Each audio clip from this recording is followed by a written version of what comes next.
What is up, internet? It's your boy Brando, and welcome to another episode of Dungeon Dorks, a video series where we talk anything and everything Dungeons and Dragons. Today we're going to be talking about the fun, expressive, and complex topic of how to properly multiclass in Dungeons and Dragons 5th edition.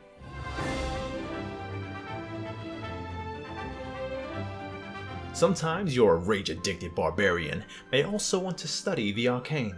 Perhaps your goody-two-shoes paladin may also want to dabble in the darker side of life. Or perhaps your fighter is looking to get a little more hands-on with those monk techniques they've heard so much about. Or maybe you, the player, don't give a fuck that your combat turn literally takes a century because that aforementioned fighter monk you just made between action surge and key points never stops attacking it. The point being, whatever the reason, whether it be a manifestation of a beautiful character arc or just the exploration of utility, multiclassing can have a variety of uses and amazing benefits. But before we begin, an important disclaimer. Multiclassing, like feats, is technically an optional rule, so be sure to speak with your DM before embarking down this path.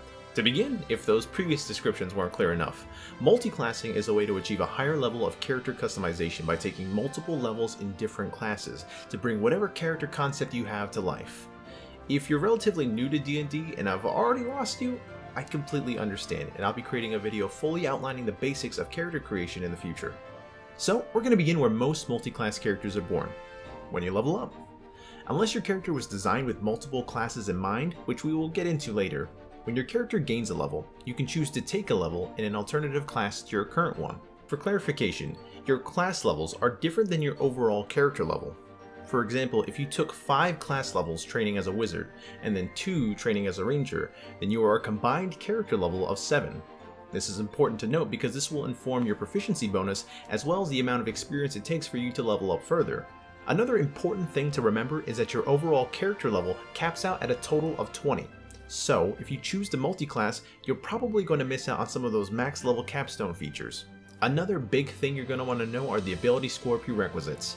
In order to qualify for a new class level, you must meet the ability score prerequisite of 13 to the corresponding scores of your current class and the new class. For example, if your paladin is finally going back to college and fulfilling that childhood dream of becoming an artificer, then you must have a score of 13 in both strength and charisma for your paladin abilities, and a score of 13 in intelligence to actually understand what you're getting into with those arcane inventions you'll be making.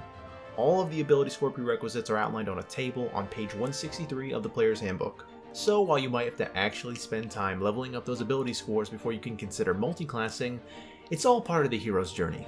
And your hero might just need some music lessons before others can be inspired by their performance. Alright, so you meet the prerequisites and are ready to commit to a new class level. Great. So what am I gaining from my new class, and am I losing anything from my old one, I hear you asking? Great question. Well, you generally keep everything from your current class and gain most features from your new class level.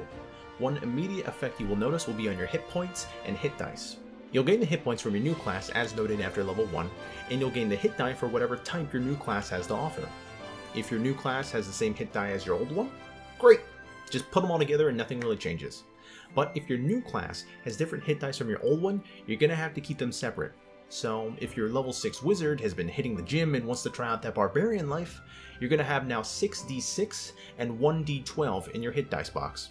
Alright, now we're at the real reason why many people decide to multiclass: additional proficiencies and class features. As for proficiencies, you gain some immediately from your new class, like armor and weapon proficiencies, occasionally skills, but not all at once when you take your first level in a new class. For specificity, head over to page 164 of the player's handbook for the multiclass proficiency chart to get a full breakdown of which proficiencies you gain per level. Another important note, you do not gain additional saving throw proficiencies when you multiclass, unless it's from a specific class feature, like the Monk's Diamond Soul. Now for class features. When you take on a new level in a class, you gain its features for that corresponding level. For example, if your devil-worshipping warlock is learning to attune to nature, one level in druid will have them communing in druidic before you know it. A few class features have specific rules regarding multiclassing, mostly regarding effect stacking. For instance, multiple acquisitions of Channel Divinity offers more choices, but not more uses. Additionally, the extra attack feature does not stack when gained through another class, and unarmored defense also does not stack. As for spellcasting, oh boy, this is where most of the research kicks in. If you're a martial class and you're jumping into your first foray into spell slinging, great. Just follow the leveling rules for the caster class that you're starting. If you're already a spell slinger and you're looking to adopt to even more forms of magical manipulation, we got some things to talk about. There's a couple of rules you're going to have to know to accurately quantify your new spellcasting capabilities. First, to figure out which spells you know and can prepare, follow the rules for each class individually. This part's easy. Say you're a 4th level bard and a 2nd level wizard. Then you would know 3 bard cantrips and 7 bard spells, 3 of which could be used at 2nd level thanks to your bard class levels. Thanks to your 2nd level wizard powers, you have 3 wizard cantrips, and say if your intelligence was around 16, then you would be able to prepare 5 1st level wizard spells. To work out your total spell slots, thankfully there is a multi-class spell slot chart on page 165 of the player's handbook. You simply add all of your pure spellcasting classes together, such as your druids, bards, warlocks, clerics, wizards, and sorcerers, and consult the chart. If by chance you are playing a paladin and or a ranger, take note of your total class levels and those respectively, divide them by 2, rounded down, add them to your caster class's levels, and consult the chart. And by chance, if you happen to be playing an eldritch knight or an arcane trickster, take note of those levels, divide them by 3, add them to your caster class's levels, and consult the chart.